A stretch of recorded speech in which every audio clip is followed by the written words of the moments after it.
I'm going to talk to you about what happens to the body when you quit sugar for 14 days, as well as what the benefits of quitting sugar are as well. Now, a lot of people are quitting sugar for good reason. Sugar does sneak into our diet in so many different ways, and a lot of diets, the reasons why they work, whether it's paleo, vegetarian, vegan, Mediterranean diet, whatever it might be, is because they remove processed foods and they remove a lot of the junk food that has added sugar to it. If you just did that one thing, you would have a lot of the benefits that a lot of these seemingly different diets actually espouse. So today I'm going to talk to you about what you can expect, as well as what the long-term benefits are if you can get over that initial hump. Now, anecdotally, you may have tried a diet yourself. I've certainly had patients that have gone on diets and they report low mood, grumpiness, they feel rough, they feel like they've got no energy. This is something that can be explained by what actually happens in the body when you remove your sugar consumption, particularly if you are habituated to eating sugar. And you might not even be aware of it either. A lot of added sugar doesn't come from the teaspoon that you put in your coffee or the desserts. It actually comes in savory food, things like breads, marinades, sugar sweetened beverages. I know that's not savory, but that's definitely certainly a one way in which we consume our sugar, as well as alcohol as well, a real common source of added sugar and calories to our diet. But here's the good news. When you have these symptoms that you might have if you radically reduce your sugar consumption, those are temporary and the benefits cannot be overstated. And when you remove sugar long term, it sets off a chain of beneficial changes that can actually improve your energy, improve your cravings, and improve your weight over time. So today I'm going to talk about what to expect, why it happens, what the theory is, and my top tips as to how you can mitigate against any of these dips in energy that you might be experiencing when you go on a diet or when you reduce sugar drastically. So there aren't too many human studies looking at sugar withdrawal, but it's definitely an interesting area of research that highlights the potential addictive properties of sugar and some processed food. Now, this is kind of a controversial area. I feel like a lot of people might have come across the studies or heard of the studies that look at animal models where they've given them sugar and the withdrawal effects are similar to cocaine or amphetamines. Now, whilst that might be true and there can be a lot of explanation around the brain circuitry and our reward systems, we're not necessarily mice. And so what happens in a lab environment doesn't necessarily translate into human experience. But what it does highlight to me is that there are reward systems that sugar can hijack if we overconsume sugar. The question is, are we overconsuming sugar? And the answer is a resounding absolutely we are. If you look at the WHO recommendations for added sugar, we far exceed that, sometimes as early as breakfast, when you have an orange juice, a croissant, a cereal.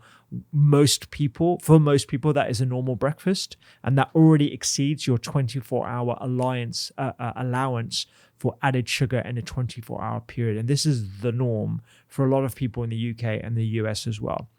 So when we're looking at research for this video, we only found a couple of studies, and there was one study that looked at withdrawal-like symptoms in teens who typically drank 3 or more sugary drinks daily, and they got them to radically stop that for 3 days, and then they reported on their symptoms. Now, for a lot of people, myself included, 3 sugar-sweetened beverages every single day is a lot. Like, I would probably only have a sugar-sweetened beverage once a month as a treat, and I barely even have that if I'm honest.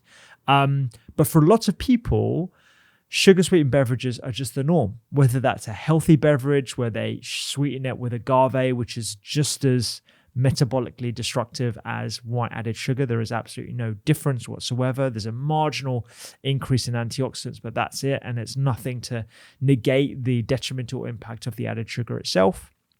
That goes the same for honey and other sort of natural sugars, coconut sugar. And then there's the typical sort of Coca-Colas, the Pepsi, etc., that have a whopping amount of sugar in them. So they looked at teens, they looked at those who are habituated to drinking those sugar-sweetened beverages, and that unfortunately is representative of a lot of teens and a lot of adults who just drink these drinks as and when because they feel like it. What they found is that their cravings for these drinks went way up, especially at times when they typically have the drink. So that timing, it could be when they're seeing their friends, a particular point in the afternoon, and I imagine that it would correspond to a low in their sugar levels. Now, in this study, they didn't look at their sugar levels, they didn't look at their CGM or anything like that, but it really came down to habit, and that's what the authors thought was probably happening here. So particularly in the afternoon and particularly in the evening, that's when they had these strong cravings for the sugar-sweetened beverages. They also reported irritability and low mood. Participants reported feeling less content, less motivated, and overall lower in well-being, which I think is something that a lot of people will resonate with if they've ever been on any sort of diet whatsoever, whether it's a low sugar diet or a quitting sugar diet, or just a regular diet that limits processed foods and junk foods.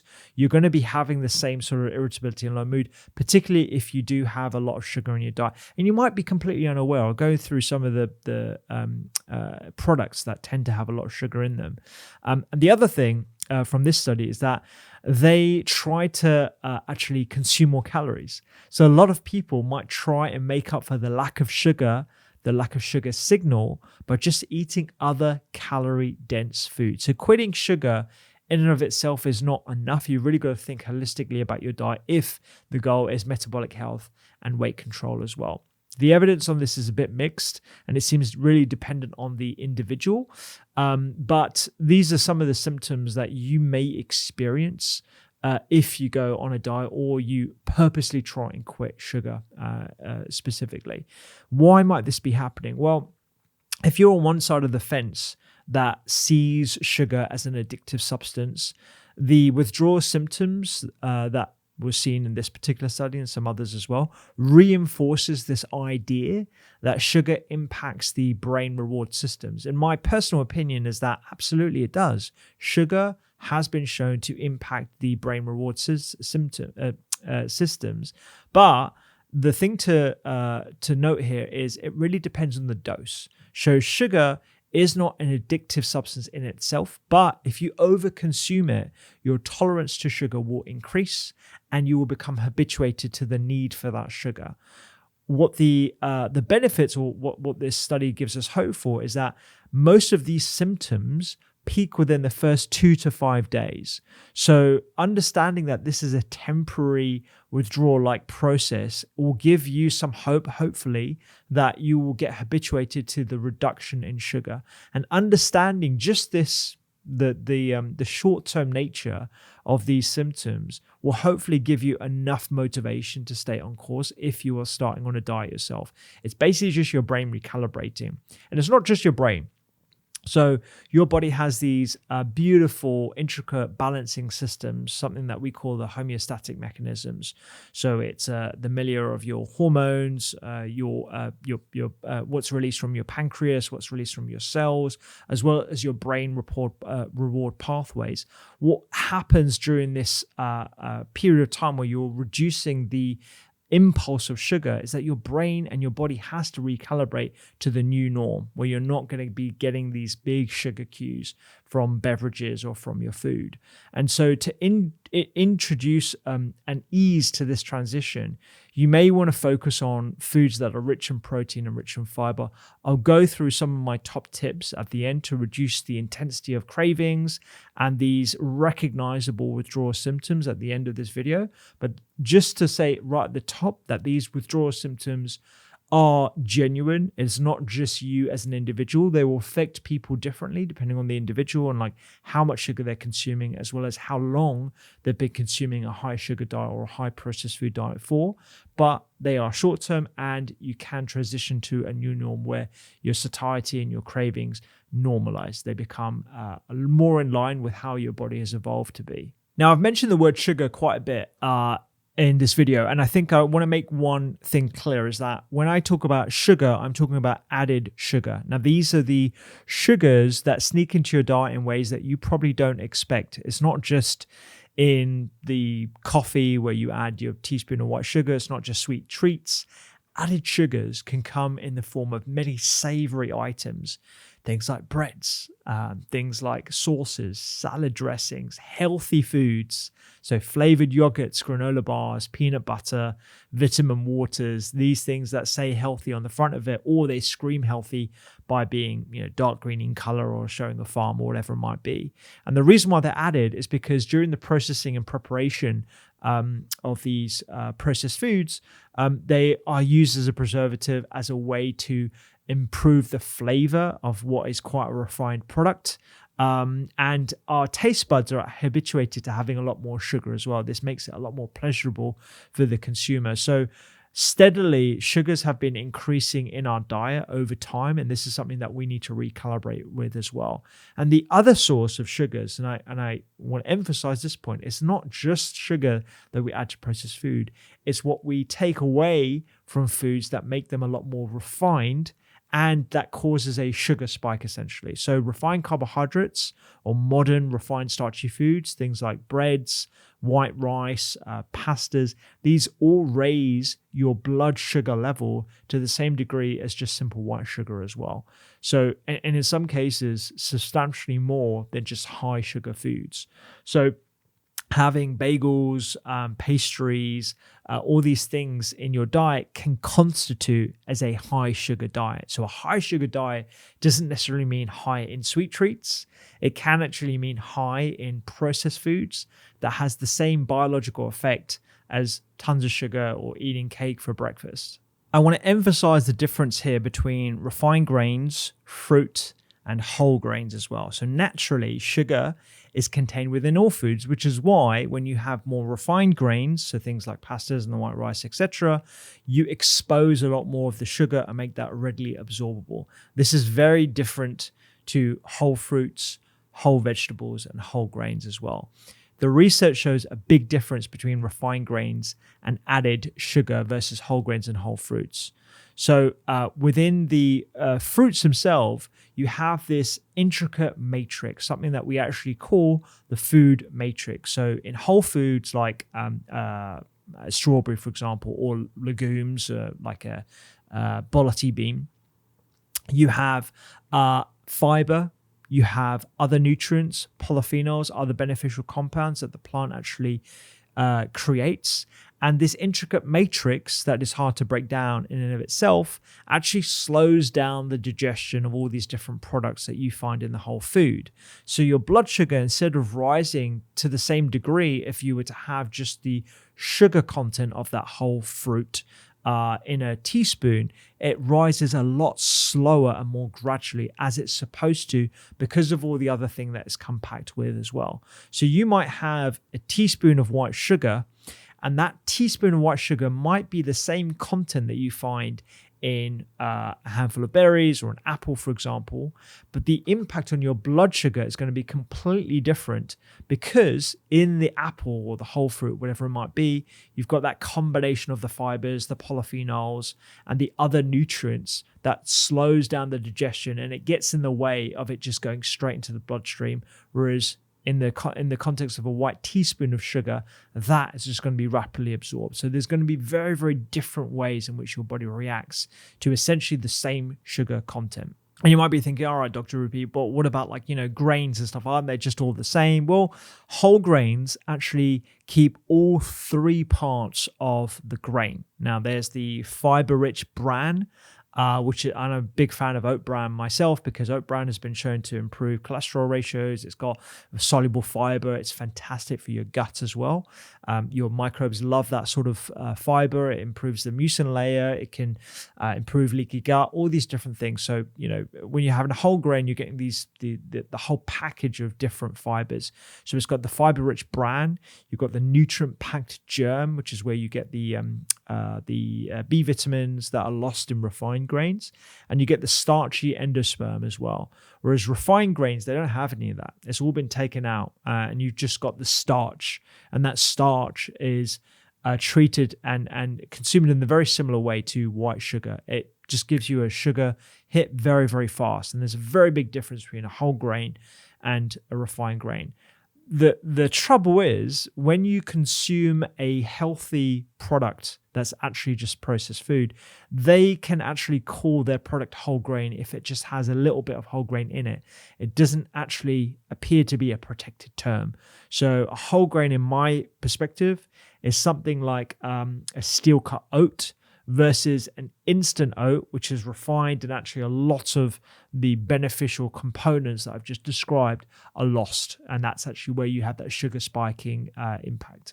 Just a quick one. If you want to learn the 5 ingredients that I think are fantastic for inflammation that you should be getting into your diet every week, then download this PDF right now. It's in the link down there, and I'll send you my 5 ingredients for inflammation. I'm going to talk to you about what 24 hours in a day of eating a low sugar diet actually looks like. But I think before we get there, I want to emphasize 3 long-term health outcomes if you are to successfully reduce refined processed foods or refined sugars, refined starches in your diet, and reduced added sugars in your diet as well.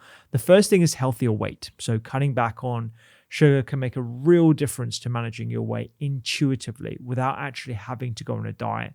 There's research that shows that over 30 years, people who reduce refined grains in their diet and reduce added sugar have much better weight outcomes compared to those who don't, who have a lot more whole grains and a lot more fiber in their diet. Sort of goes without saying, your weight is intuitively and inextricably linked to the amount of sugar that you consume. The other thing, though, I think that's more important is cravings, because this gives you the foundation and the infrastructure in which to not overconsume refined grains in the first place. There was a recent study that was published in Nature Metabolism that explored what happens when blood sugar dips after a meal. So a little bit of context here.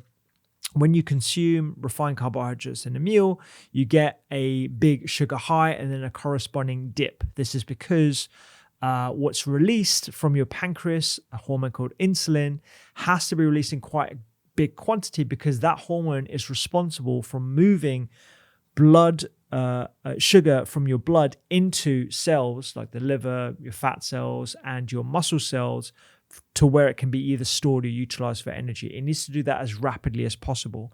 If you have a high sugar meal, a lot more insulin needs to be produced.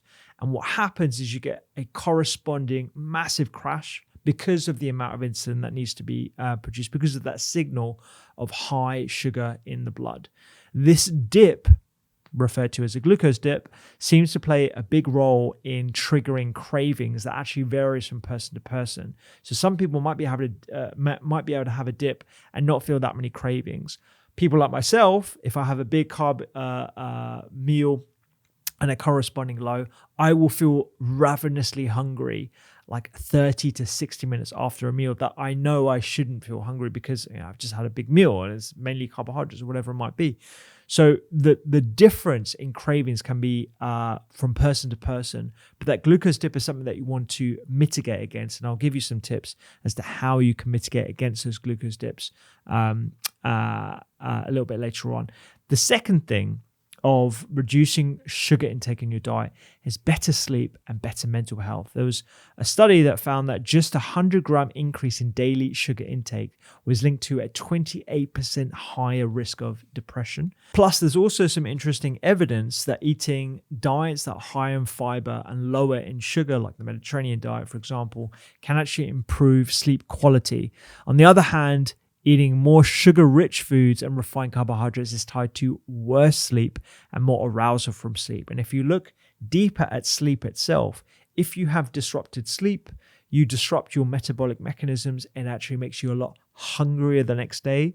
So you're more likely to overconsume calories and the vicious cycle continues. So if you can optimize your sleep by optimizing what you eat during the day, there appears to be a win-win, and that's a virtuous circle that you want to get into. Who doesn't want a virtuous circle? You get a twofer instead of a one-fer.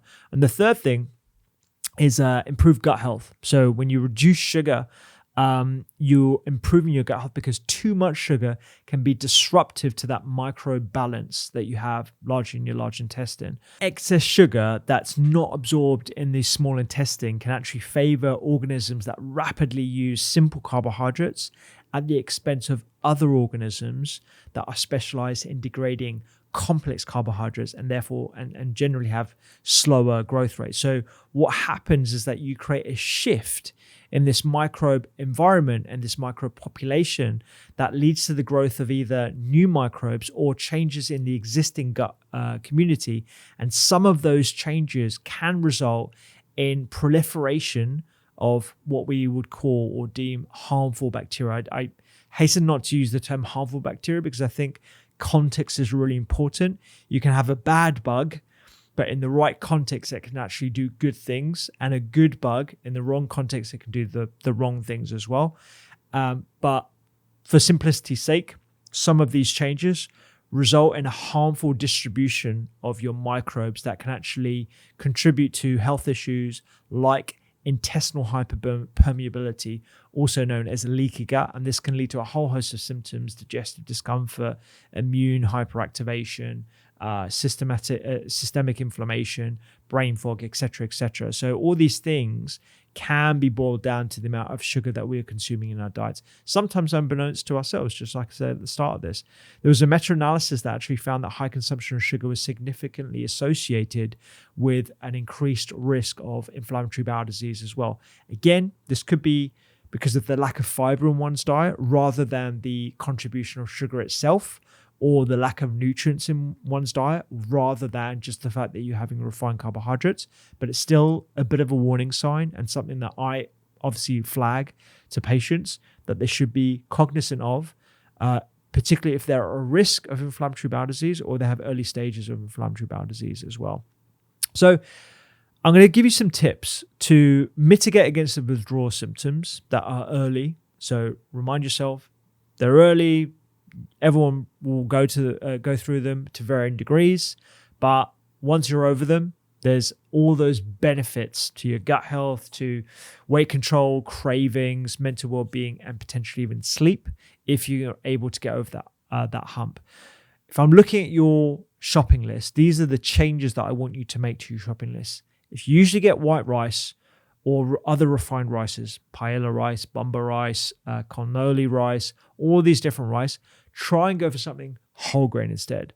Wild rice, barley, buckwheat, quinoa, pseudo grain. I know it's not really a rice, but quinoa, amaranth, brown rice, they retain a lot more of their fiber and gives them a heartier, richer, nuttier texture. You digest them a lot slower and they keep blood sugars a lot more stable. So that's a very simple swap of your grain choice. Granolas and cereal bars, go for whole steel cut oats that I'm a fan of, and really think about your toppings. So overnight oats are great, they're quick, but if you're just having refined oats, that's going to be a lot of starch. If you were to introduce a more complicated food matrix in the form of nuts and seeds like pumpkin seeds, berries, adding hemp seeds to that, anything that bumps up the fiber and protein content, that's going to ensure that matrix that you're consuming as part of a meal is a lot more complex and your blood sugar spike is going to be a lot lower as well. Bars, granola bars, I steer clear of. Most of the commercially available ones are sweetened with either honey or refined sugar. And these are things that will always spike your sugar regardless of what you do to them. So I try and either make my own with my own selection of nuts and seeds, or I just avoid them as much as possible. Sweetened yogurts, take them out of your shopping list. Most of those are either using artificial sweeteners that I have reservations over because I think those can be detrimental to your gut, or they use sugars just to add more sweetness to them. Just go for Greek, unsweetened or unflavored yogurt, and go for full fat as well, because some of those dairy fats that we've discussed on previous podcasts are actually beneficial, and even beneficial to cardiovascular health that we used to thought was detrimental as well. Instead of snack bars, go for just whole nuts and whole fruits, or even some dark chocolate chips in there if you need a little bit of sweetness. And I always go for 75% plus dark chocolate. In the case of milk chocolate, go for dark chocolate and go for a little square at a time.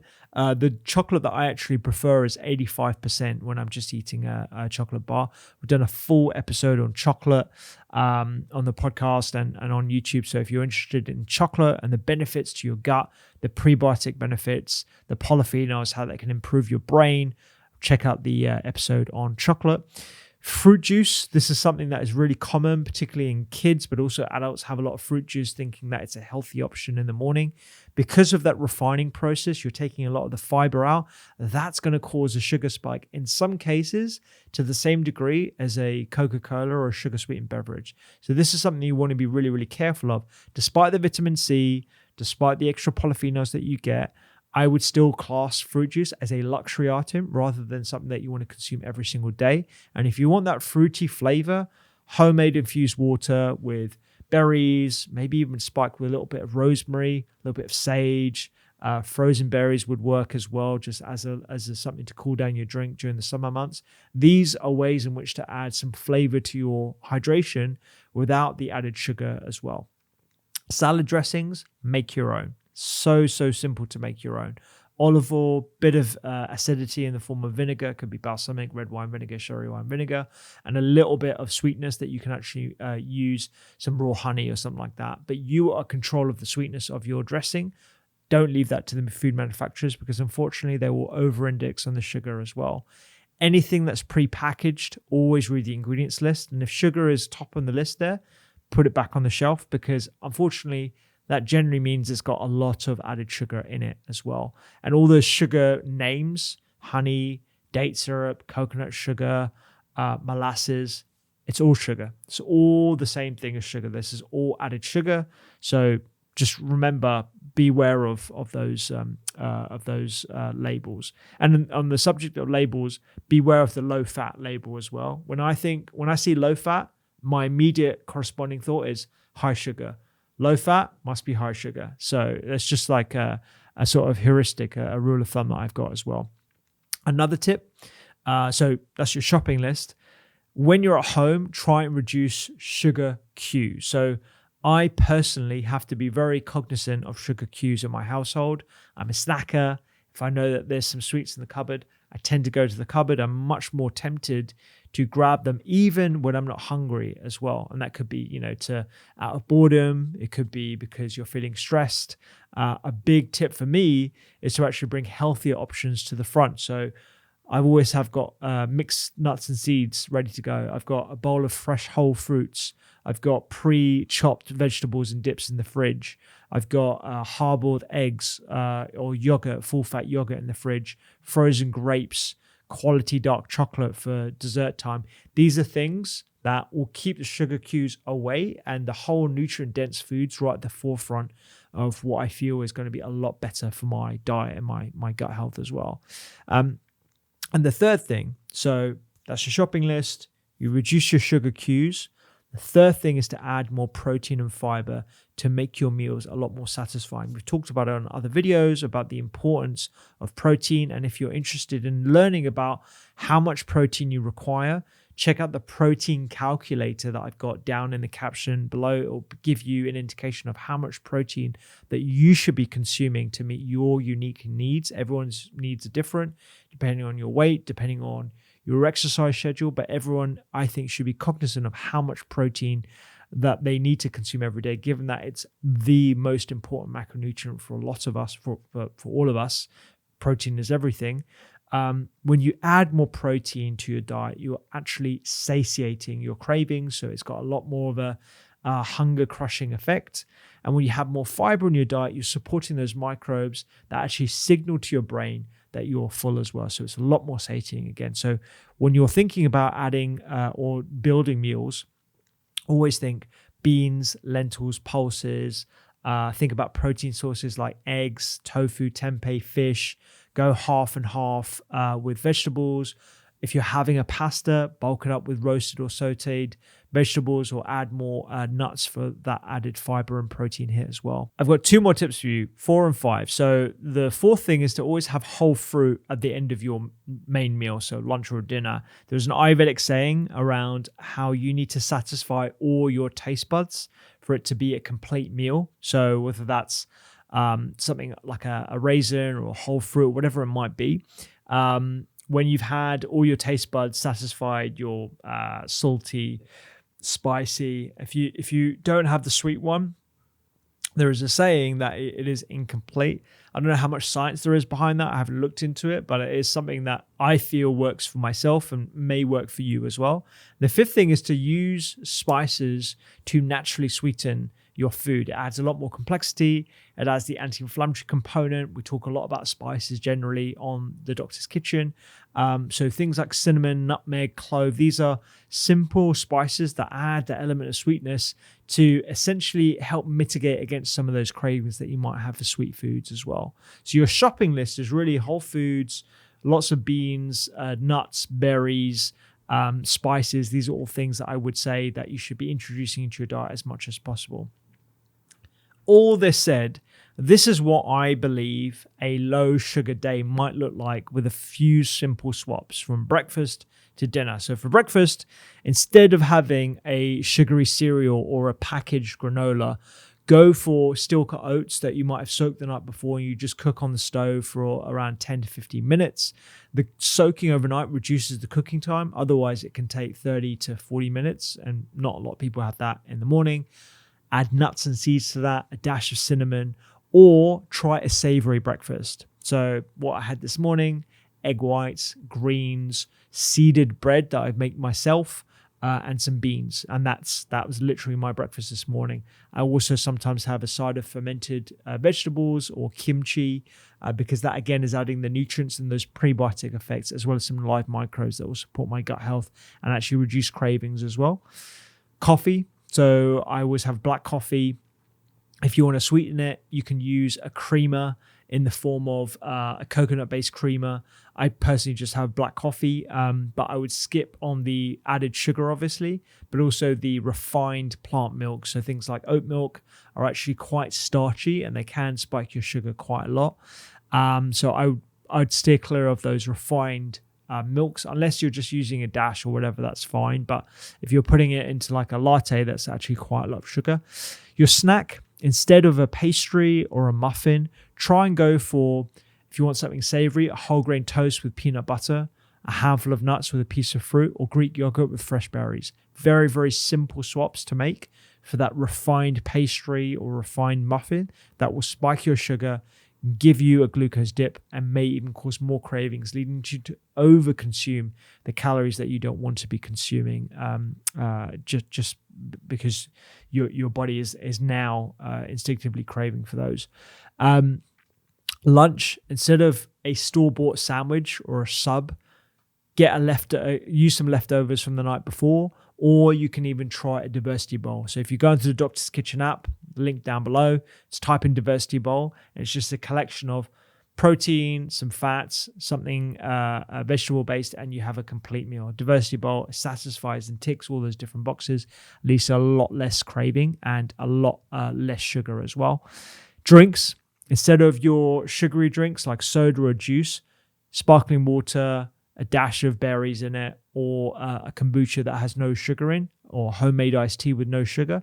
These are much better ways of introducing polyphenols into your diet, as well as removing the added sugar as well. And if you do have a sweet craving after a large meal, like your lunch, for example, a couple of squares of dark chocolate will satisfy that sweetness, but you're also doing good. You're actually introducing flavonols, you're introducing prebiotics, you're introducing a beautiful mixture of all those different nutrients, sometimes even high magnesium as well for certain dark chocolates, as well as satisfying that sweetness as well.